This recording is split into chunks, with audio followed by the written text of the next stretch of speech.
Center in Class 79 Alpha, Masigasig, Bravo, Philippine Air Force, 148 William Street, Hills Subdivision, Barangay Holy Spirit, Quezon City, number 091-007-096. Act of appreciation is proudly present to Colonel Victorino Noble Acosta, Philippine Air Force, PNC retired.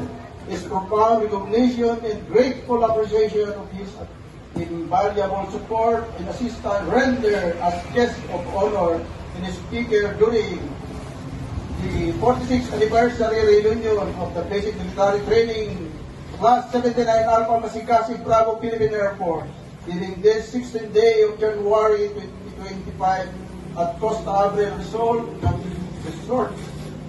number 40,000 Street, San Jose, Montalban, Quezon City, Rizal, Philippines. Signed, Rodrigo F. Linkita Jr., Deputy Class 79 Alpha, NAX, Masigasig, Bravo, President, Philippine Air Force.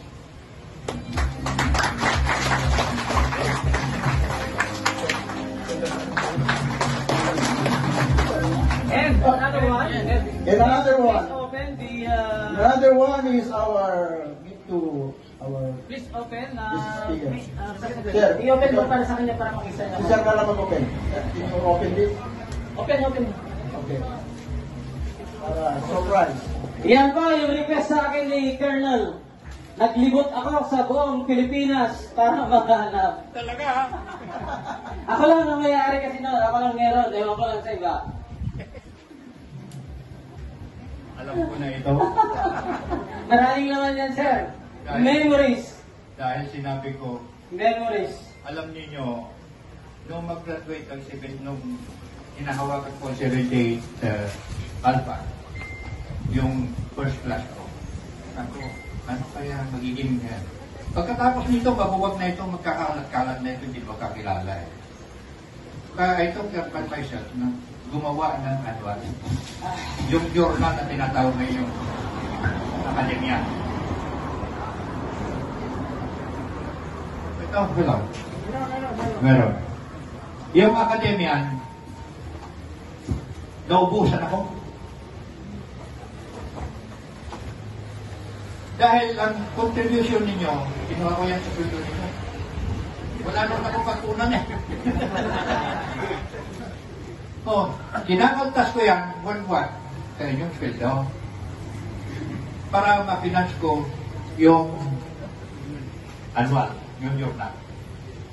Walang bayad ang retratista, ako ang retratista. Walang bayad ang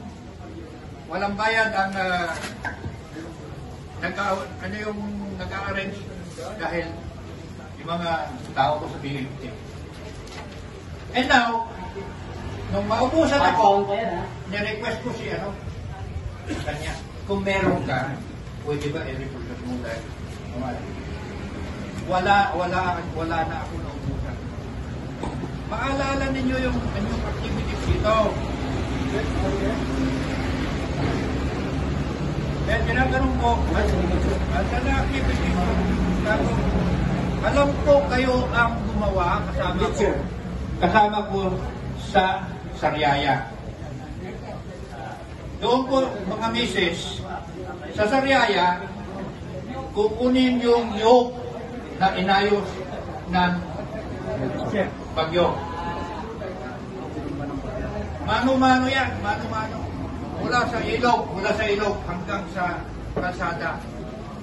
Ikakarga sa trailer, dadalhin sa airways. Sila ang igawan mo. Pagdating doon, sasaluhin ng mga karpintero ng mga kaspintero. Tumayo po ang bleacher. Nakita, alam ba ng mga misis ninyo yung bleacher? Nakita ba ninyo yung bleacher? Nakita ba ninyo ang journal nila? Yung bleacher, ang material po ay puno ng nyog.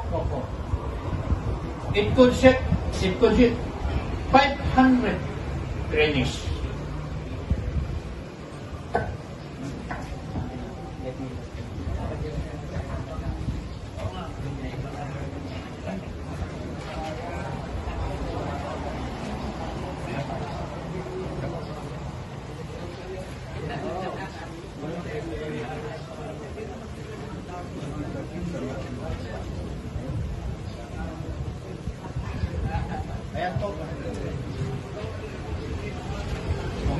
nakita. Ito pa yung Blitzer, yung Yan ang achievement nyug ng po yan, klase. mga puno pa ng nyug. Na ginawa namin stage, classroom. Malagay ko lahat na nandito nakahiyupo ng nyug. Yung puno ng nyug. Nasugatan pa. Ang takot ko lang, dahil kung bumigay ang 2 o 3 doon sa nagbubuhat, dagat sila lahat. Pero hindi. Sa kakawayan daw. Hindi mawala. Pagkatapos, isinunod ko, nagawain nila yung obstacle course. Kasi pala hinawakan ko ang training, wala kaming pundo. Alam niyo yan, sabi nga ng mga anak ko, bakit dahil? Kaya na natutulog, natulog na lang sa kwan. Ay, delikado ito kayo. Pag may nadisgrasya dito, pugot ang ulo ang dati nyo. Dahil ako lang ang gumagawa dito. Dahil wala namang ibigay. Ang pagkain nyo, hindi ko hawak. Hawak ng mismon. Imagine kung hawak ko lang sana, yumaman ako. Pinuto ko. Kukuha lang ako ng piso sa inyong pagkain araw-araw. 500 daily. Aba, di ang laki ng yaman ko. Pero, wala. 600 yan. 555 yun. 5 yan po. Yung, kung hawak ko ang uniforme ninyo, yumaman ako. Hindi. Ako, sabi ko kay General Silva, saan ako taga-sigaw lang eh. Kami dito taga-sigaw lamang eh.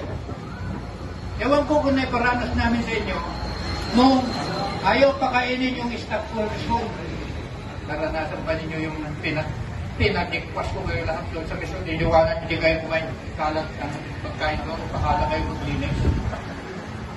Diyan, ako kaloko po noon. Sigang-siga daw, pero hindi nyo alam na ako'y tuwag. Kaya ako lumaba. Sabi ng mga aking anak, yung mga anak ko, palagi ko kasama noon, awa ng Diyos. Tulad ng pagdisiplina ko sa inyo, sobra sa kanila. Kaya ang anak ko, isang colonel sa pulis, isang colonel sa PSG, 2 graduate sa PMMA, at saka ang manugang ko, piloto, captain ng PAL, pero dati sa PMA. Kaya nga po, ako nagkukuhan doon, tama kaya ang aking nagawa? Tama kaya nga naging stricto ako? Pwede ba? Kaya misis, kung iniistoryahan kayo ng mga mister ninyo na ganito ang nangyari sa buhay nyo sa 50, huwag kayong maniwala dahil ako ay mabait. Maraming salamat po.